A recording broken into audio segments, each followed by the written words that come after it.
دن میں 5 ٹائم نماز پڑھنے کی اپنی عادت بنا لے، صرف یہ سوچ کر کے کہ ہو سکتا ہے یہ اذان تیری زندگی کی آخری اذان ہو سکتا ہے یہ نماز، یہ سجدہ تیری زندگی کا آخری سجدہ ہو سکتا ہے یہ رمضان آپ کی زندگی کا آخری رمضان ہو، شاید اگلی سحری آپ کی قسمت میں نہ ہو۔ کتنے لوگ تھے جو کہتے تھے ہم اگلے سال روزہ رکھیں گے، مگر اگلے سال کا رمضان آنے سے پہلے وہ اس دنیا فانی سے کوچ کر گئے۔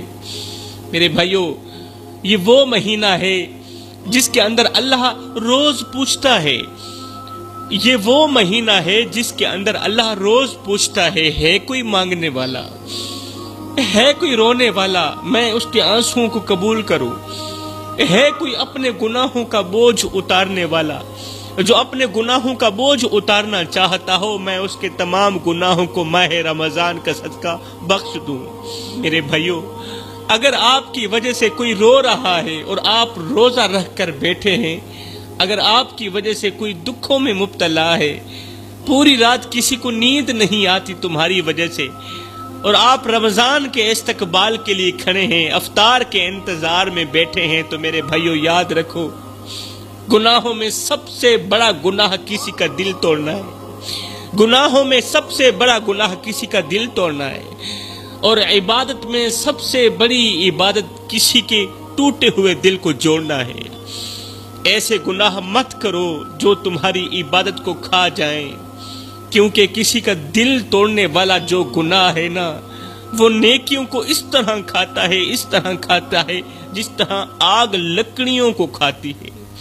کسی کو دکھ دے کر، کسی کو درد دے کر، کسی کی عزت والی پگڑی خاک میں ملا کے تجھے کیا لگتا ہے کہ تو ساری زندگی ایسے ہی مسکراتا رہے گا؟ نہ بندے نہ، بس وقت کے الٹنے کی دیر ہے، تیری باری بھی دور نہیں ہے، کیونکہ زندگی کے کسی نہ کسی موڑ پہ اپنا کیا آخر بھگتنا ہی پڑتا ہے صاحب۔ اللہ کے ہاں صرف سجدوں کی تعداد نہیں دیکھی جاتی، دلوں کی حالت بھی دیکھی جاتی ہے۔ اگر تم واقعی چاہتے ہو کہ تمہارا روزہ آسمان تک پہنچے تو سب سے پہلے اس دل تک پہنچو جسے تم نے ایک بار نہیں بار بار توڑا ہے، اس کے آنسو پوچھو، اس سے معافی طلب کرو، کیونکہ جس دن میزان قائم ہوگا اس دن ٹوٹے دلوں کا حساب سب سے پہلے لیا جائے گا۔ قیامت کے دن ٹوٹے ہوئے دلوں کا حساب سب سے پہلے لیا جائے گا، اور اس دن انسان اپنی نیکیوں کو بچانے کے لیے، اپنے سجدوں کو بچانے کے لیے، اپنا روزہ بچانے کے لیے ترسے گا، مگر کسی کی ایک آہ اس کی پوری عبادت ہلا کے رکھ دے گی۔ سوچو میرے بھائیوں، اگر قیامت کے دن وہی شخص اللہ کے سامنے کھڑا ہو کر کہہ دے، وہ شخص جسے تم نے ساری زندگی ذلیل کیا، بے عزت کیا، اس کی عزت والی پگڑی خاک میں ملائی، اس کا جینا حرام کر دیا، اگر قیامت کے دن وہی شخص اللہ کے سامنے کھڑا ہو کر یہ کہہ دے، یا اللہ اس نے لوگوں کے سامنے میری عزت کو مجروح کیا، اس کی زبان کے سخت جملوں نے مجھے اندر سے توڑ دیا تھا، میرے بھائیوں اس دن نہ تمہاری طاقت کام آئے گی، نہ تمہارا مقام کام آئے گا، نہ تمہارا عہدہ کام آئے گا، نہ تمہاری شہرت کام آئے گی، صرف اعمال بولیں گے۔ اس سے پہلے کہ وقت ہاتھ سے نکل جائے اپنے رویوں کو بدلو، اپنی زبان کو نرم کرو، کیونکہ اللہ کے نزدیک وہ دل زیادہ قیمتی ہے جسے تم نے ایک بار پھر سے جوڑ دیا ہے، وہ دل زیادہ قیمتی ہے جو بس اللہ کے حضور روتا ہے، جب بھی روتا ہے اللہ کے ہاں روتا ہے، جب بھی فریاد پیش کرتا ہے اللہ کو فریاد پیش کرتا ہے۔ دنیا میں جو بے سہارا ہے وہ دل اللہ کے ہاں سب سے زیادہ قریب ہے۔ اور میرے بھائیوں، رمضان وہ مہینہ ہے جس کی ایک رات ہزاروں مہینوں سے بہتر ہے، ہزاروں دنوں سے نہیں، ہزاروں راتوں سے نہیں، بلکہ ہزاروں مہینوں سے بہتر ہے ایک رات جس میں آسمانوں کے دروازے کھول دیے جاتے ہیں۔ یہ وہ دروازے ہیں جن دروازوں سے زمین پر رحمت برستی ہے، اور جہنم کے تمام دروازے بند کر دیے جاتے ہیں، جس میں ایک نیکی کا اجر کئی گنا بڑھ جاتا ہے۔ یہ کوئی عام مہینہ نہیں ہے، یہ رمضان ہے، یہ رحمت کا مہینہ ہے، یہ مغفرت اور نجات کا مہینہ ہے۔ میرے نبی نے منبر کی پہلی سیڑھی پر قدم رکھا تو فرمایا آمین، پھر دوسری سیڑھی پر قدم رکھا، پھر بھی فرمایا آمین، پھر تیسری سیڑھی پر قدم رکھا، فرمایا آمین۔ صحابہ کرام نے عرض کی یا رسول اللہ، آج ہم نے آپ سے ایک نئی بات سنی ہے، آپ ہر سیڑھی پر آمین کیوں فرما رہے تھے؟ تو میرے نبی نے فرمایا کہ جبریل علیہ السلام میرے پاس آئے تھے، انہوں نے دعا کی اور ان لوگوں کے حق میں بد دعا کی۔ جبریل نے کہا کہ ہلاک ہو جائے وہ شخص جو رمضان کا مہینہ پائے اور پھر بھی اپنی مغفرت نہ کروا سکے، ہلاک ہو جائے وہ شخص جو رمضان کا مہینہ اپنی زندگی میں پائے اور پھر اپنی مغفرت نہ کروا سکے۔ تو آگے میں نے سیڑھی پر قدم رکھتے ہوئے کہا آمین۔ میرے بھائیوں، غور کرنے والی بات ہے کہ رمضان کی قدر نہ کرنے والوں کو بد دعا دینے والا کوئی اور نہیں، جبریل ہے۔ یہ کوئی عام نہیں، یہ جبریل ہے۔ اور آمین کہنے والی جو ہستی ہے وہ عام ہستی نہیں، وہ اللہ کا محبوب ہے۔ اب بتاؤ ایسا شخص کیسے امن پا سکتا ہے جو رمضان کا مہینہ پائے اور پھر بھی اپنی مغفرت نہ کروا سکے؟ ایسا شخص کیسے امن پا سکتا ہے، کیسے سکون پا سکتا ہے؟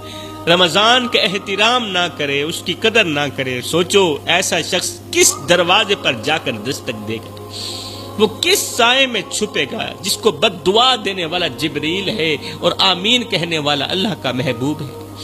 رمضان تو وہ مہینہ ہے جس میں گنہگاروں کو بلایا جاتا ہے، آؤ معاف کر دوں، آؤ تمہیں پاک کر دوں، آؤ تمہارے نام کو بدل دوں۔ پھر بھی اگر کوئی اپنی ضد، اپنی غفلت اور اپنی خواہشات کے پیچھے بھاگتا رہے تو یہ محرومی نہیں تو اور کیا ہے میرے بھائیوں؟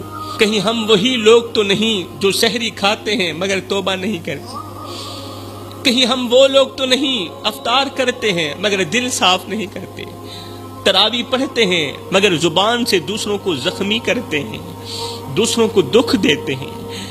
ڈرو اس لمحے سے جب رمضان ہم سے سوال کرے گا، میں آیا تھا تمہارے پاس، تم نے کیا دیا مجھے؟ تم نے میرا استقبال کیا، چلو تم نے خود کو بدلا۔ اور اگر اس دن ہمارے پاس جواب نہ ہوا تو آنکھوں کے آنسو بھی کام نہیں آئے گے۔ اس لیے ابھی وقت ہے، ابھی سانس چل رہی ہے۔ چراغوں سے نہ پوچھو کہ باقی تیل کتنا ہے، اور نہ ہی سانسوں سے پوچھو کہ باقی کھیل کتنا ہے۔ پوچھو صرف کفن میں سوئے ہوئے انسانوں سے کہ عمل زندگی میں اچھا ہو تو کفن میں چین کتنا ہے۔ ابھی وقت ہے، ابھی سانس چل رہی ہے، ابھی دروازہ کھلا ہے۔ کہیں ایسا نہ ہو کہ یہ مہینہ گزر جائے اور ہم ویسے ہی رہ جائیں جیسے پہلے دن تھے، اور ہمارے لیے بھی وہی الفاظ لکھ دیے جائیں جن پر جبریل نے بد دعا کی اور میرے نبی نے آمین کہا۔ میرے بھائیوں، رمضان صرف عبادتوں کی فہرست بنانے کا نام نہیں ہے، یہ اپنے اندر چھپے اندھیروں کو پہچاننے کا مہینہ بھی ہے۔ یہ وہ وقت ہے جب انسان کو اپنے دل کے آئینے کے سامنے کھڑا ہونا پڑتا ہے، پوچھنا پڑتا ہے کہ میں سارا سال کس دھوکے میں جیتا رہا۔ کتنی بار میں نے کہا کہ ابھی وقت ہے، ابھی وقت ہے، توبہ کر لوں گا، ابھی جوانی ہے، بعد میں توبہ کر لوں گا، ابھی زندگی باقی ہے، توبہ کر لوں گا۔ مگر رمضان آ کر یہ سچ دکھا دیتا ہے کہ زندگی کا کوئی بھروسہ نہیں ہے میرے بھائی۔ کتنے لوگ پچھلے رمضان ہمارے ساتھ تھے، آج قبروں میں سو رہے ہیں، آج وہ ہمارے ساتھ نہیں۔ پچھلے سال انہوں نے بھی روزے رکھے تھے، انہوں نے بھی قیام کیے تھے، انہوں نے بھی سحریاں کی تھیں، مگر آج ان کے ہاتھ خالی ہیں۔ مگر ہمارے پاس وقت باقی ہے۔ رمضان تمہیں صرف بھوکا رکھنے نہیں آتا بلکہ تمہیں جگانے بھی آتا ہے، تمہیں یہ احساس دلانے آتا ہے کہ تم بہت زیادہ کمزور ہو، تم محتاج ہو کسی کے، اور تمہارا رب تم سے ناراض بھی ہو سکتا ہے۔ فیصلہ تمہارے سجدوں سے نہیں، تمہارے دل کی سچائی سے ہوگا۔ سجدوں سے فیصلہ نہیں ہوگا، دل کی سچائی سے فیصلہ ہوگا۔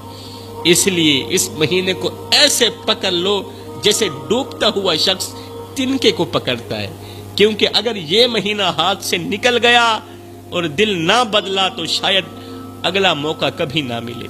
میرے بھائیوں، کیا آپ کو پتا ہے کہ ہمارے پیارے نبی رمضان کیسے گزارتے تھے۔ رمضان میں آپ صرف عبادت نہیں کرتے تھے بلکہ ہر لمحہ یہ ڈر بھی ساتھ رکھتے تھے کہ کہیں امت محروم نہ رہ جائے۔ عبادت تو کرتے ہی تھے مگر صرف عبادت ہی نہیں کرتے تھے بلکہ ہر وقت، ہر لمحہ، ہر گھڑی یہ ڈر بھی ساتھ رکھتے تھے میرے آقا کہ کہیں امت محروم نہ رہ جائے۔ آپ کی دعاؤں میں اپنا ذکر کم اور گنہگاروں کا ذکر زیادہ ہوتا تھا۔ آپ خود بھوک برداشت کرتے تھے مگر دوسروں کو کھلانے میں سب سے آگے رہا کرتے تھے۔ میرے نبی کی سخاوت رمضان میں اور زیادہ تیز ہو جایا کرتی تھی، جیسے دل میں یہ خوف ہو کہ شاید یہ رمضان میری زندگی کا آخری رمضان ہے، آخری موقع ہے رونے کا، آخری موقع ہے اپنے رب کو راضی کرنے کا۔ میرے بھائیوں، ہمارے پیارے نبی رمضان کو ایسے گزارتے تھے جیسے ایک مسافر آخری رات اپنے گھر پہنچنے سے پہلے جاگ کر تیاری کرتا ہو۔ ایک ہم ہیں کہ ایسے بابرکت مہینے کو بھی عام دنوں کی طرح گزار دیتے ہیں۔ رمضان کے مہینے میں میرا اللہ ہر وقت عرش سے آواز دیتا ہے کوئی مجھ سے بخشش طلب کرنے والا؟ ہے کوئی جو اپنے گناہوں کا بوجھ لے کر میرے دروازے پر آئے اور میں اس کا بوجھ ہلکا کر دوں؟ ہے کوئی جو ٹوٹ کر کہے یا اللہ میں غلط تھا؟ جو ٹوٹ کر کہے، رو کر کہے یا اللہ میں غلط تھا؟ میرے بھائیوں ذرا سوچو، رب خود بلا رہا ہے، خود کہہ رہا ہے مانگ لو، اور ہم ہیں کہ اس وقت یا تو سو رہے ہوتے ہیں یا پھر فضول باتوں میں لگے ہوئے ہوتے ہیں۔ سحری کا وقت ہوتا ہے، زمین پر خاموشی ہوتی ہے مگر آسمان پر اعلان ہو رہا ہوتا ہے کہ آج جس نے مانگ لیا وہ خالی نہیں جائے گا۔ افطار سے پہلے کا وہ لمحہ جب پیاس اپنے عروج پر ہوتی ہے، اگر اس وقت دل سے ایک آہ نکل جائے نا تو تقدیر بدل سکتی ہے، ایک آہ تقدیر بدل سکتی ہے۔ میرے بھائیوں، یہ وہ مہینہ ہے جس میں ایک سچا آنسو سالوں کے گناہ دھو دیتا ہے، ایک سجدہ انسان کو کہاں سے کہاں پہنچا دیتا ہے۔ لیکن شرط یہ ہے کہ دل زندہ ہو، دل نرم ہو، صرف ہونٹ نہ ہلے بلکہ روح ہلے۔ اس لیے میں کہتا ہوں رمضان کو بس گزارو مت، اسے پکڑ لو، اسے جکڑ لو۔ اگر اس بار بھی نہ جاگے تو پھر نہ کہنا کہ ہمیں موقع نہیں ملا۔ ایک بات بتاؤں، رمضان صرف یہ نہیں کہ تم نے سحری کر لی، افطار کر لیا اور سمجھ لیا کہ کام مکمل ہو گیا۔ نہیں میرے بھائی، رمضان تمہیں دیکھ رہا ہوتا ہے، تمہارا دل دیکھ رہا ہوتا ہے، تمہاری نیت دیکھ رہا ہوتا ہے۔ تم دن بھر بھوکے رہ کر بھی اگر زبان سے کسی کو زخمی کر دو تو سوچو تم نے کیا پایا۔ پورا دن بھوکے رہے، نماز پڑھی، پھر بھی اگر کسی کے دل کو تم زخمی کر دیتے ہو تو ایک بار سوچو تو صحیح، تم نے پایا ہی کیا ہے؟ کیا تمہاری بھوک اللہ کے ہاں قبول ہوگی؟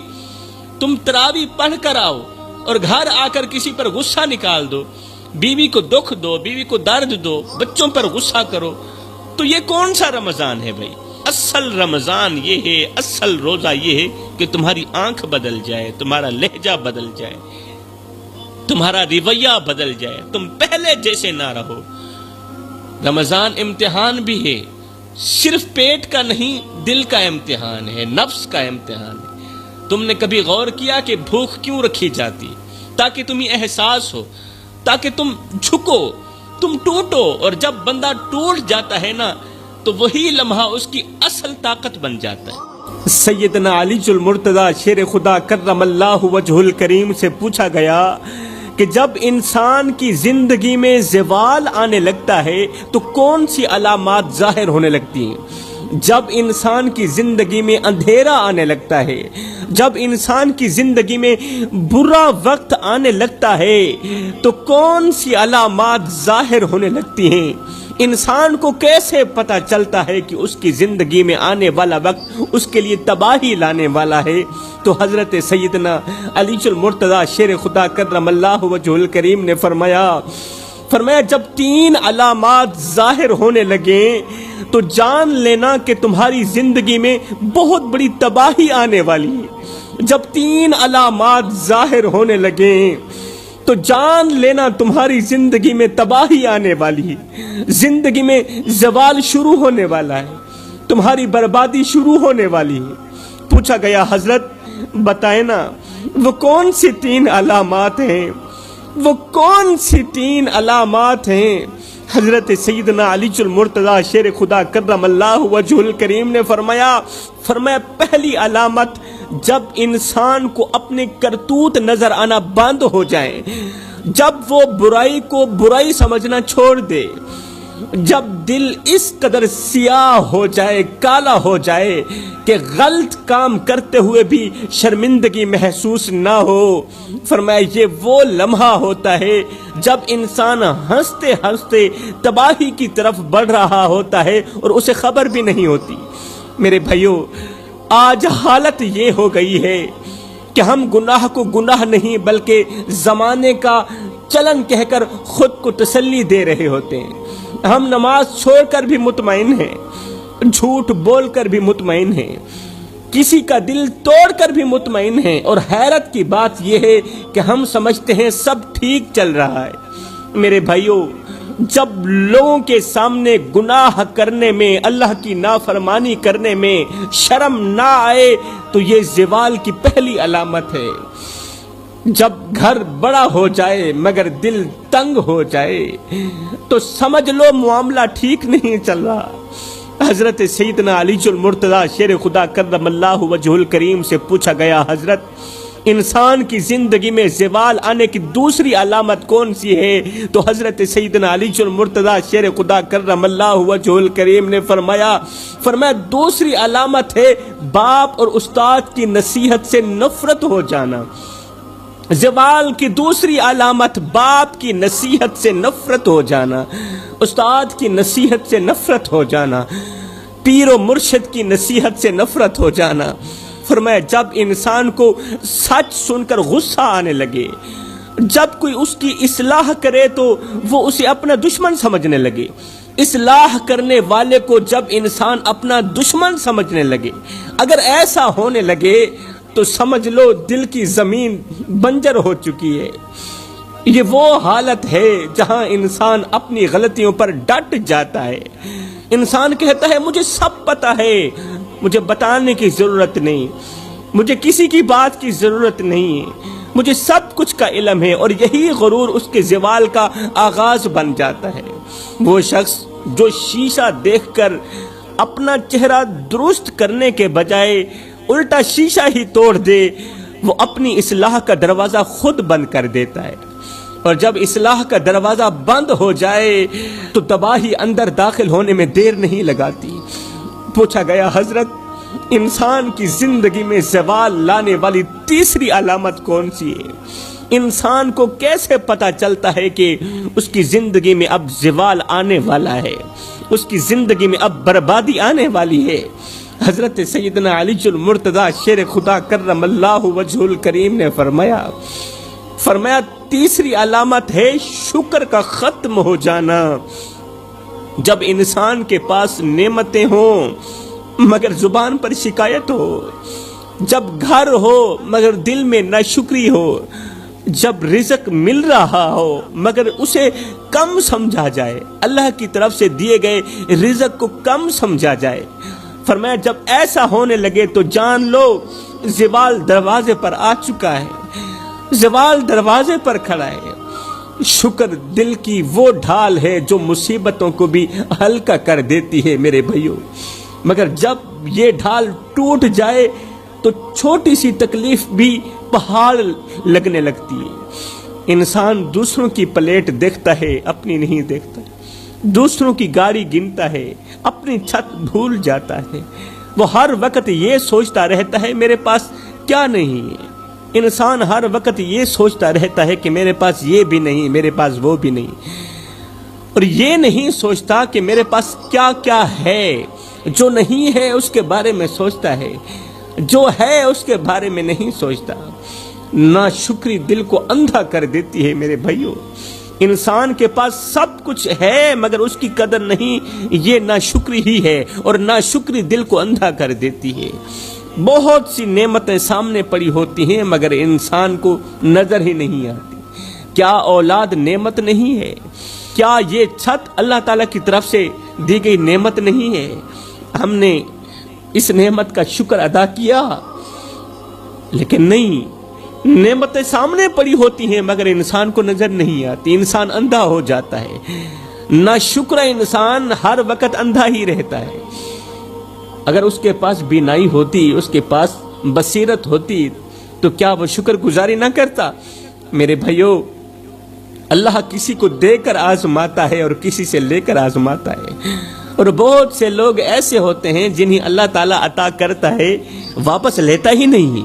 یہ وہ لوگ ہوتے ہیں جو ہر حال میں شکر گزار رہتے ہیں، جن کی زبان پر شکوہ نہیں بلکہ الحمدللہ ہوتا ہے، جو تنگی میں بھی رب کا ہاتھ تھامے رکھتے ہیں اور فراخی میں بھی سر جھکا کر چلتے ہیں۔ میرے بھائیو، آزمائش صرف چھن جانے کا نام نہیں، کبھی کبھی سب کچھ مل جانا بھی امتحان ہوتا ہے۔ اللہ تعالیٰ کبھی دے کر آزماتا ہے اور کبھی لے کر آزماتا ہے، کبھی کبھی سب کچھ مل جانا بھی امتحان ہوتا ہے۔ فرق صرف یہ ہے کہ کچھ لوگ نعمت پا کر بدل جاتے ہیں اور کچھ لوگ نعمت پا کر اور زیادہ جھک جاتے ہیں، اللہ کے قریب ہو جاتے ہیں۔ میرے نبی نے فرمایا، تم اللہ تعالیٰ کے دیے گئے تھوڑے رزق پر راضی ہو جاؤ، اللہ تعالیٰ تمہاری تھوڑی عبادت پر راضی ہو جائے گا۔ میرے نبی کے اس فرمان میں کتنا گہرا راز چھپا ہے۔ جو بندہ تھوڑے پر قناعت کر لے اس کا دل امیر ہو جاتا ہے۔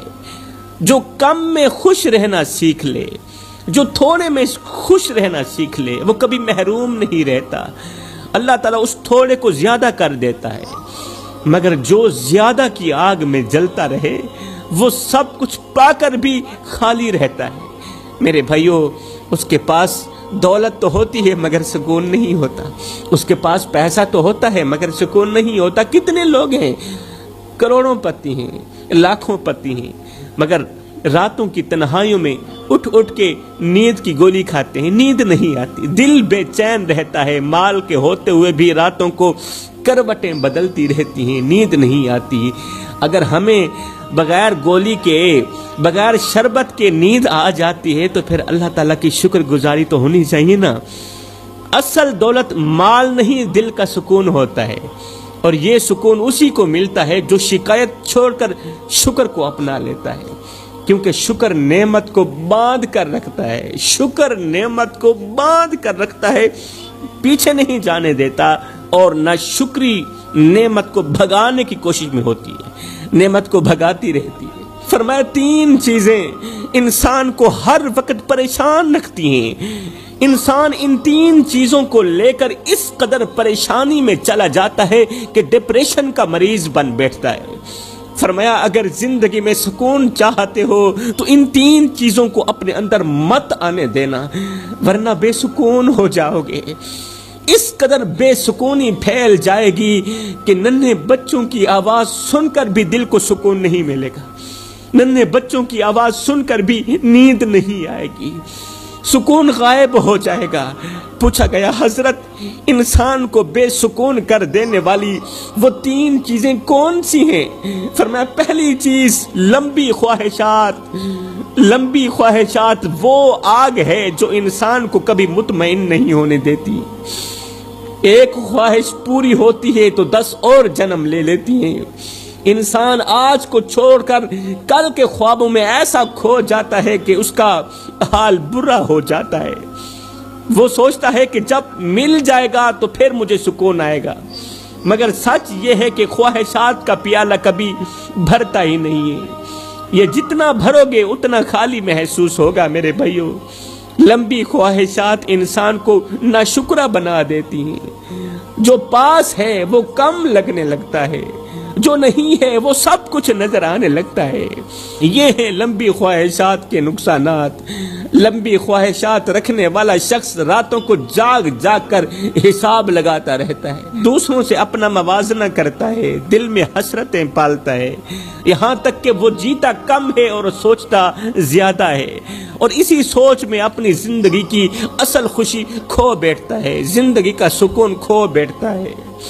حضرت سیدنا علی المرتضیٰ شیر خدا کرم اللہ وجہ الکریم سے پوچھا گیا، حضرت انسان کو بے سکون کر دینے والی دوسری چیز کون سی ہے؟ فرمایا دوسری چیز ہے ماضی کی باتوں کو یاد رکھنا، ماضی کی باتوں کو ہر وقت یاد رکھتے رہنا۔ انسان گزرے ہوئے کل کو اپنے دل میں اس طرح محفوظ کر لیتا ہے جیسے وہی اس کی اصل زندگی ہو۔ وہ پرانی تلخیاں، پرانے دھوکے، پرانی ناکامیاں انسان بار بار دہراتا رہتا ہے۔ وہ بھول نہیں پاتا کس نے کیا کہا تھا، کس نے دل دکھایا تھا، کس نے خنجر مارا، کس نے ساتھ چھوڑا، اور یہی یادیں اس کے اندر ایک خاموش آگ جلا دیتی ہیں۔ ماضی کو نہ بھول پانا انسان کو اندر سے توڑ دیتا ہے۔ ایسا شخص دوسروں کو معاف نہیں کر پاتا، اور معافی کے بغیر دل کبھی ہلکا نہیں ہوتا، معافی کے بغیر دل کبھی ہلکا نہیں ہو سکتا۔ ایسا شخص رات کو بستر پر لیٹ کر پرانی باتیں دہراتا رہتا ہے، آنکھیں بند کرتا ہے مگر ذہن جاگتا رہتا ہے، آنکھیں سوئی ہوتی ہیں مگر ذہن جاگ رہا ہوتا ہے، اور یہی بے چینی اسے آہستہ آہستہ اندر سے کھا جاتی ہے، اندر سے کھوکھلا کر دیتی ہے، کیونکہ جو شخص گزرے ہوئے کل کو سینے سے لگائے رکھتا ہے وہ آج کی خوشیوں کو کبھی پوری طرح محسوس نہیں کر پاتا۔ پوچھا گیا، حضرت تیسری چیز کون سی ہے جو انسان کو ہر وقت پریشان رکھتی ہے؟ فرمایا تیسری چیز ہے بیوی کے ساتھ تلخ رویہ، بیوی کے ساتھ تلخ رویہ۔ باہر کی دنیا میں مسکراتا ہے مگر گھر کی دہلیز پار کرتے ہی چہرہ بدل جاتا ہے۔ انسان نہیں سمجھ پاتا کہ بیوی روٹی کے ساتھ ساتھ عزت بھی چاہتی ہے، وہ عزت کی بھی بھوکی ہے۔ جب ایک شوہر سب کے سامنے بیوی کی غلطی کو اچھالتا ہے تو دراصل وہ اپنے ہی گھر کی بنیادوں میں دراڑ ڈال رہا ہوتا ہے۔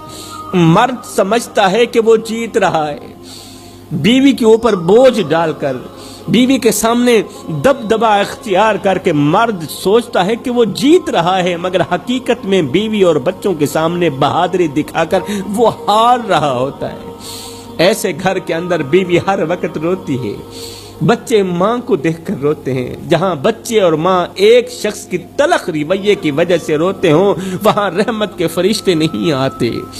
ارے ان بچوں کا کیا قصور، وہ تو معصوم دل لے کر اس دنیا میں آئے تھے۔ ایسے بچے بڑے ہو کر بھی ماں کی چیخوں کو یاد رکھتے ہیں، ایسے بچے بڑے ہو کر بھی ماں کی چیخوں کو نہیں بھول پاتے، بڑے ہو کر بھی باپ کو ظالم ثابت کرنے کی کوشش کرتے ہیں۔ خدا را میرے بھائیو، اگر گھر کو جنت بنانا چاہتے ہو تو اپنے بچوں کے ساتھ، اپنی بیوی کے ساتھ محبت سے پیش آؤ، نرم لہجہ اختیار کرو، مسکرا کر بات کیا کرو اپنی بیوی سے، مسکرا کر بات کیا کرو اپنے بچوں سے، کیونکہ گھر دیواروں سے نہیں رویوں سے بنتا ہے۔ ایک سخت لفظ پورے دن کی خوشی چھین لیتا ہے۔ بیوی کے سامنے بولا گیا ایک سخت لفظ پورے دن کی خوشی کو چھین لیتا ہے، اور ایک پیار بھرا جملہ برسوں کی تھکن اتار دیتا ہے۔ اگر گھر میں ڈھیروں برکتیں لانا چاہتے ہو تو شکر کو اپنا لو، جو ہے اسی پر راضی رہو، جو نہیں ہے اس کے لیے صبر کرو۔ اللہ سے مانگو، ضرور مانگو، مگر صبر کے ساتھ، کیونکہ شکر نعمتوں کو بڑھاتا ہے اور ناشکری سکون کو بھی کھا جاتی ہے۔ اگر زندگی میں سکون چاہتے ہو، آرام کی نیند چاہتے ہو تو لمبی خواہشات ذہن میں مت ڈالا کرو۔ ہر وقت کل کے پیچھے بھاگتے رہو گے تو آج کھو بیٹھو گے، آج کا سکون بھی کھو بیٹھو گے۔ ماضی کو بھول جاؤ، پرانی تلخیوں کو دفن کر دو، دل کو ہلکا کرو، کیونکہ جو شخص ہر رات پرانے زخم تازہ کرتا ہے وہ کبھی چین سے نہیں سو پاتا۔ میرے بھائیو، سکون کسی بازار میں نہیں ملتا، یہ نرم رویے، شکر گزاری، دل اور صاف نیت کے اندر پیدا ہوتا ہے سکون۔ اور ہاں، جو شخص اپنے گھر میں محبت بوئے گا وہی سکون کا پھل کھائے گا، ورنہ بے سکون ہی رہو گے۔ میں دعا کرتا ہوں اللہ ہمارے گھروں کو سکون کا گہوارہ بنا۔ آمین ثم آمین، وما علینا الا البلاغ المبین۔